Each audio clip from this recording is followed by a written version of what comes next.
All right, everyone. So today I will be talking about my internship report and the progress that I've made from September to December.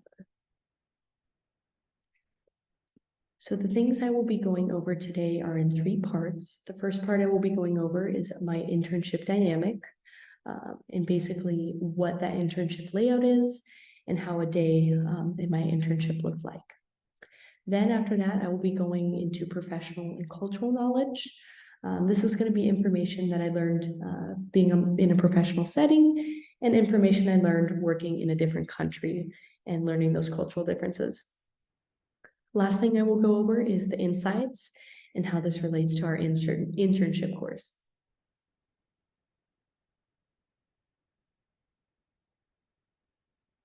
So firstly, the internship dynamic. So while at my company, I was multitasking in many different ways, but I had three main components of my internship. First task that I had to do was the website maintenance.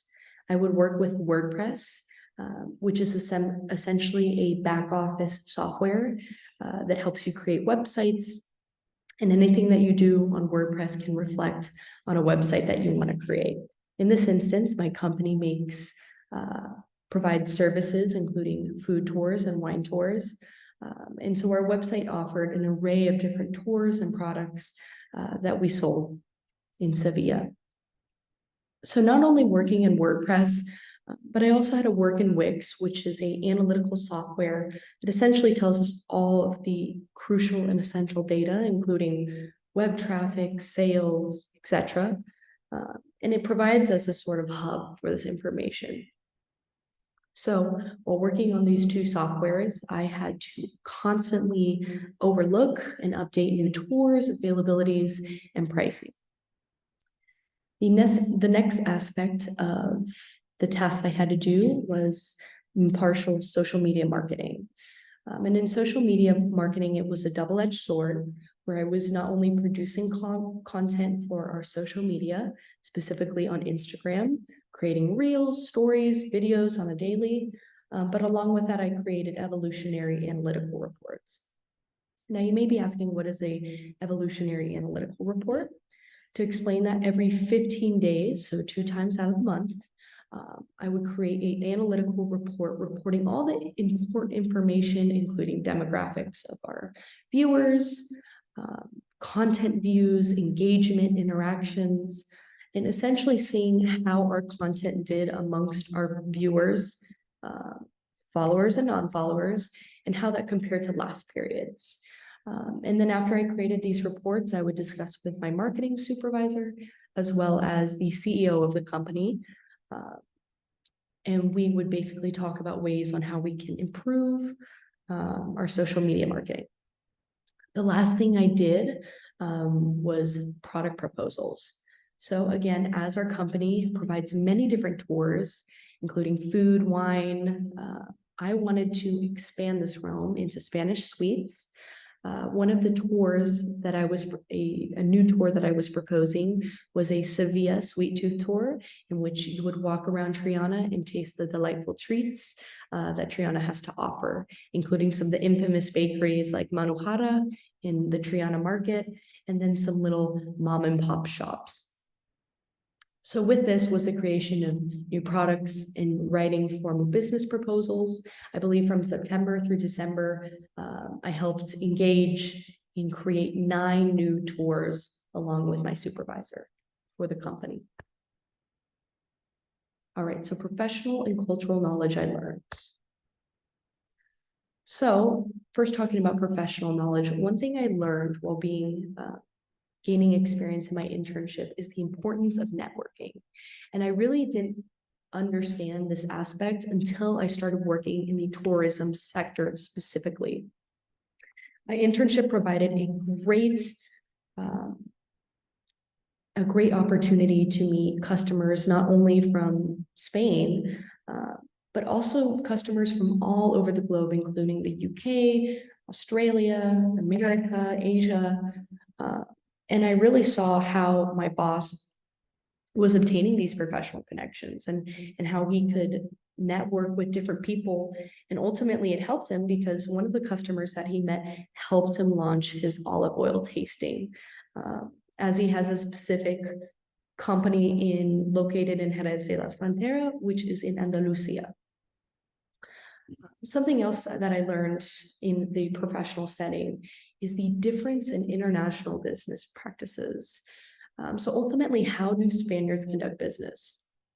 I learned that it is completely different in the way that different countries interact with each other, how they interact in a professional setting, and how they conduct business ultimately. And so seeing that actively made me realize the importance of being culturally competent and being aware of international settings when engaging in business. So talking about the cultural knowledge that I've obtained while being in Sevilla in an internship, and this kind of relates back to our class, is the high context culture of Sevilla. And so how does communication look in Spain? Well, in communication to me at first seemed very informal, but here it's not considered informal or formal. Here they use, for primary sources of communication, they use WhatsApp. About 89% of people in Spain use that. It's most widely used for social media purposes and texting purposes. So how would that look like in America? So in America, when I ever had a question, when I needed to communicate with my bosses, my supervisors, I would always send a very formal email with formal greetings and formal endings. However, while being in an internship, I've learned the amazingness of this seemingly informal way of texting, sending emojis, voice notes. But ultimately, I realized it wasn't informality. It was just a way of displaying comfort towards each other, that if we establish this formality, we're almost distanced to each other. And maybe in a sense that we're not that close. We're not, co-workers. We work with each other every day, and establishing this formality may be an insult because of the distancing. Another cultural aspect that was imperative in my internship was the aspect of time, and how Spaniards are very lenient with time. Does that mean that Spaniards do not work? Absolutely not. But for them, they balance a work life and a personal life. And I think it ultimately contributes to the productivity in work.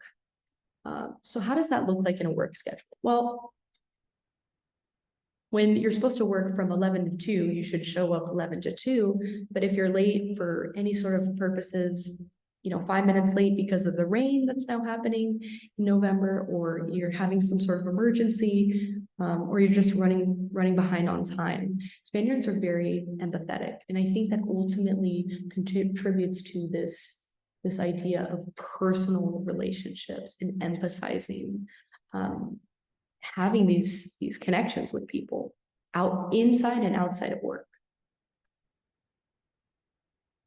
Okay, so the last thing I will be talking about is insights.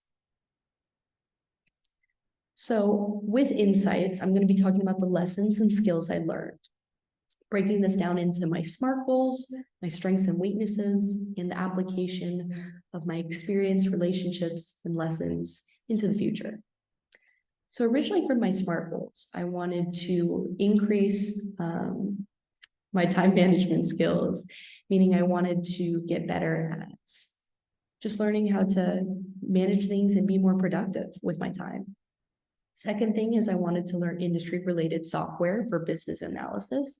And the last thing I wanted to do was master Spanish consumer behavior trends. So how do you do that? What does that look like?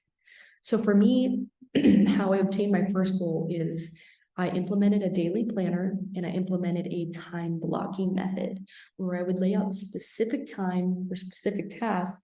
That way I could get the job done every single day. And as far as the second goal, learning industry-related software, while there isn't in smaller businesses in Spain, such as the one I worked at La Terraza del Cristina, it's not very common to have these high-value analytical systems such as SBS Analytics. However, I did gain very, very valuable knowledge while working on WordPress and Wix, which served as very analytical, syntactic softwares in which I had to use different tools that I was not aware of, similar to that if I were to learn analytical tools. So how I managed to learn and master these softwares is I would go in every single day, and after completing a task, if I had free time, I would go in. If I hadn't used a tool before on the platform, I would look in, tap the tool, and I would just mess around with it for a little bit and see how I could be a little bit more digitally fluent in that platform. The last goal, mastering Spanish consumer behavior trends.